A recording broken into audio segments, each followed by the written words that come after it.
Assalamualaikum dan salam sejahtera kepada semua warga SMK Syaman. Saya Rauda Munawarah, hos anda pada hari ini. Sempena sambutan Maulid Rasul, kita akan berbual santai tentang satu perkara iaitu akhlak dan teladan junjungan besar Nabi Muhammad SAW. Hari ini saya ditemani oleh dua orang pelajar tingkatan 4 iaitu Awang Kusaid Muhammad Azim dan Nur Bazadayana. Kita mulakan dengan soalan yang mudah. Said, pada pendapat awak, apakah maksud sebenar Maidur Rasul?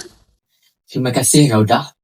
Baiklah, pada pandangan saya, sambutan Maulid Rasul bukan sekadar sambutan di mana kita sebagai umat Islam membuat perarakan dari kota ke kota. Tetapi sambutan Maulid Rasul merupakan sambutan di mana kita memperingati junjungan mulia Nabi Muhammad SAW yang menyebarkan agama Islam dan sanggup mengorbankan nyawa demi martabat Islam. Oleh sebab itu, kita sebagai umat Islam perlulah memperingati jasa dan bakti yang telah dilakukan oleh Nabi Muhammad SAW yang menyebarkan agama Islam ketika dahulu. Betul. Jadi bukan sekadar sambutan dan perarakan sahaja, tetapi yang lebih penting ialah kita cuba mengamalkan ajaran dan mencontohi akhlak Rasulullah SAW.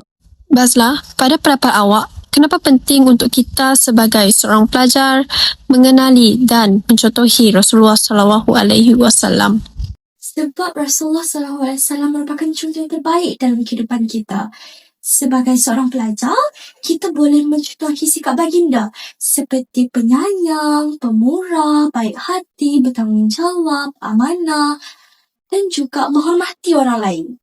Betul, jadi sambutan Maidur Rasul bukan sekadar untuk mengingati sejarah, tetapi menjadi peringatan untuk kita memperbaiki diri dan akhlak setiap hari. Sekarang saya nak tanya Bazla pula, kalau sebagai seorang pelajar, apakah satu akhlak Rasulullah SAW yang sesuai kita amalkan di sekolah? Bagi saya, sifat yang paling penting adalah amanah dan juga jujur. Sebagai seorang pelajar, kita haruslah sentiasa menyiapkan tugas pada tepat waktu, melaksanakan tanggungjawab dengan betul dan juga tidak meniru dalam peperiksaan. Menarik, awak pula? Kita sebagai seorang pelajar perlulah menghayati dan mengamalkan sikap penyayang dan sentiasa menghormati orang lain. Sebagai contoh, kita menghormati guru, menghormati rakan-rakan dan sentiasa tekun dan rajin dalam menuntut ilmu dan menyiap kerja sekolah. Itulah tanggungjawab kita sebagai seorang pelajar dan akhlak-akhlak yang boleh dijadikan contoh kepada pelajar. Ya, kadang-kadang kita fikir nak ikut sunnah tu satu perkara yang besar. Sebenarnya perkara kecil seperti berkata baik, menghormati guru, membantu rakan dan menjaga perasaan orang lain pun sudah menunjukkan kita cuba mencontohi akhlak Rasulullah SAW. Kalau kita bercakap tentang idola, biasanya kita bercakap tentang artis, influencer dan atlet. Tapi pada pendapat awak, kenapa Rasulullah SAW sesuai untuk dijadikan idola?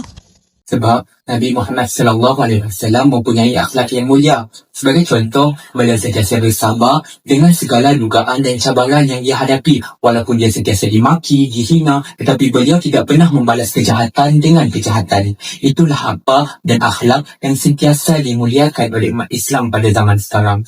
Betul, Bazla. Apakah salah satu sifat Rasulullah SAW yang paling awak kagumi?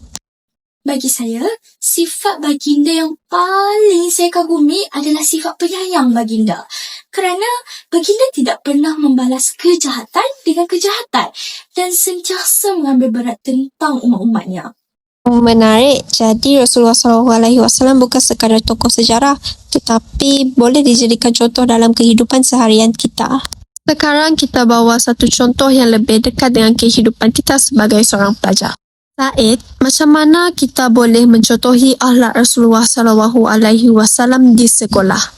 Pada pandangan saya, kita boleh mula perkara dengan menghormati guru, menjalankan amanah dengan tanggungjawab. Selain itu, kita juga boleh rajin dalam menuntut ilmu dan sentiasa memengkul amanah dengan sebaik-baiknya. Bagus, Bazla. Kalau ada rakan yang melakukan kesalahan terhadap awak, apakah yang boleh kita belajar daripada Rasulullah SAW? Kalau rakan kita buat jahat kepada kita boleh cuba bersabar dan juga memaafkan. Jangan terus membalas dengan perkara buruk. Sebab Rasulullah mengajarkan kita adalah sentiasa memaafkan orang lain. Rasulullah juga tidak pernah mengajarkan kita untuk membalas kejahatan dengan kejahatan. Kalau orang buat jahat kepada kita, kita yang buat baik kepada orang lain. Kadang alat yang paling besar bermula daripada perkara kecil yang kita lakukan setiap hari. Baiklah, kita buat satu repeat fire question. Kalau awak boleh pilih salah satu perkataan yang menggambarkan Rasulullah SAW, apakah perkataan itu? Baiklah, satu perkataan yang menggambarkan Nabi Muhammad SAW adalah penyayang. Hal ini kerana Nabi Muhammad SAW sentiasa menyayangi umatnya dan sentiasa mengambil berat atas perkara-perkara yang telah dilakukan oleh umatnya. Bagus. Bazla pula? Saya rasa teladan. Sebab baginda merupakan contoh yang terbaik yang boleh kita ikuti dalam kehidupan.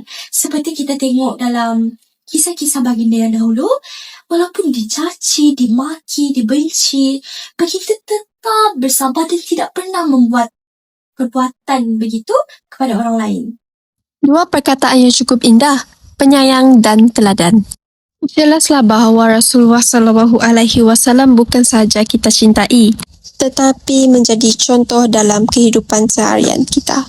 Sempena sambutan Mahidur Rasul ini, marilah kita bukan sekadar mengenali Rasulullah, tetapi menghidupkan akhlak baginda dalam kehidupan kita. Terima kasih kepada Awangku Said dan Nur Bazla Dayana kerana telah menemani saya pada hari ini.